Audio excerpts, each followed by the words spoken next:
For Wall Street Media, this is Melissa. I'm here with Doug, and we're going to help you make money in the stock market with information you can't find anywhere else. Look at you in red. Look at you. You're bringing the market into the red today? I am. You are black. We need that market to be in the black. Yesterday. Yeah, I should be in red. Although I guess my red would just be my blood dripping out. I'm getting slaughtered, guys. I called a bottom at 97, but apparently the world didn't listen to me. I know Bernanke didn't listen to me because I also called for a 1-point cut in interest rates like the super smart Australians did. And, of course, we're playing politics. But maybe, you know what?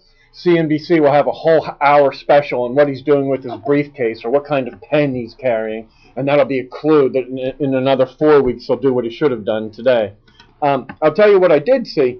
The Chinese might be better than us, guys, and I hate to say that. But they're a little smarter. Do you know what they did today?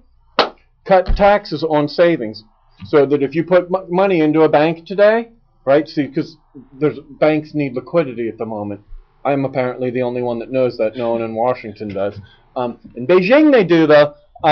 They cut income tax on your savings so that you put money into the bank right now. There's no, and you know what? They didn't take 700 meetings and they didn't have to talk to like their gay boyfriend lover over at Fannie Mae. They just said, you know what? Here's a problem. We're going to fix it. And they did.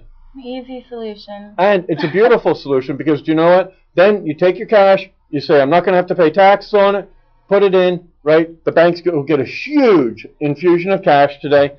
Poof, no more liquidity problems. Hats off to the Chinese. They're so much better than our horrible system. That was wonderful. That was a wonderful thing that they did. The rest of the people, I know we're going to have meetings and meetings about meetings and meetings about meetings about meetings. Yes, I know, Drummer Mike. I'm going to give myself 2 minutes here. Okay? What do you know anyhow? Are you ready? I'm ready. Okay, now we're going to start talking. Okay, that's what they did, and that's what we should have done, and we didn't. And you heard it here. Look at my little kid. Well, you can see all of our webcasts at wsw.com/webcast/JR9. And this is the Johnson Rice Conference that we're talking about. It was they had an energy infrastructure conference down in New Orleans this week, and we had somebody. Who went down there? MacArthur? MacArthur went down there. He's French, so he could probably blend right in. And what did they say?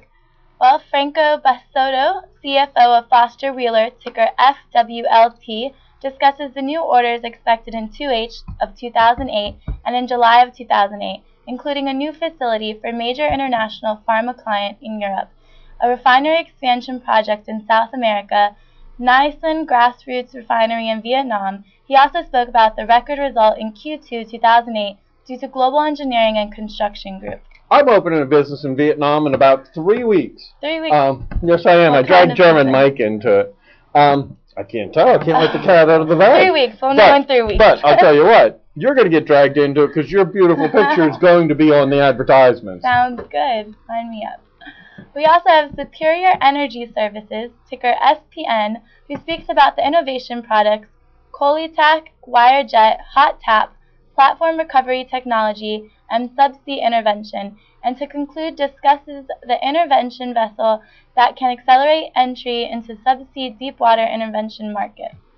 Michael S. Taft, CFO of McDermott International, ticker MDR, announced plans to acquire Nuclear Fuel Services, a nuclear fuel fabricator and supplier of related services, and completed 2 recent acquisitions, Delta Power and Intech Group. He's out shopping like you do.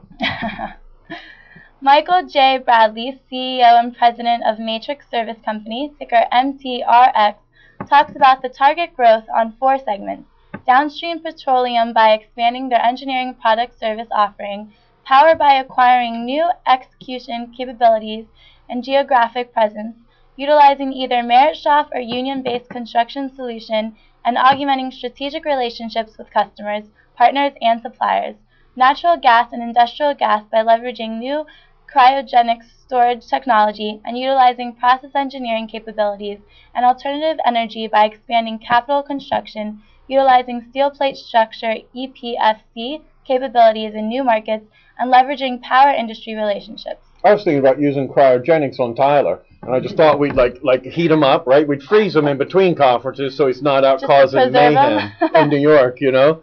And then we just heat him up real quick, ship him off to a conference, come back and He'll freeze be good him. as new. Microwave him, right? German Mike. That's why German Mike's the CTO. We're gonna cryogenically freeze Tyler, and then we'll microwave him. I don't think you'll mind. Come on, this is a good plan, right? Great plan. Tyler, you're outvoted. Quinn J. Hubert, CEO and President of CalDive International, ticker DVR, discusses the production life cycle, the early phase, infrastructure and installation, the middle phase, production and well remediation, and the late phase, decommissioning and salvage. Robin A. Siebert, CFO of Gulf Island Fabrication, ticker GIFI, discusses the combined deep water capabilities, Gulf Island dockside integration capabilities.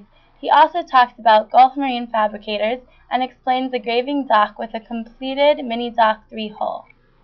Robert R. Harrell, CEO of Wilbros Group, ticker WG, talks about the upstream oil and gas segment with opportunities in Middle East and North Africa, the downstream oil and gas segment with expansion services into the Canadian market, tank service, heater services, and turnarounds, and the engineering segment. Bill Utt, CEO and President of KBR, ticker KBR, discusses the acquisition of Wabi Development Corporation, a platform for growth and diversification across Canadian markets.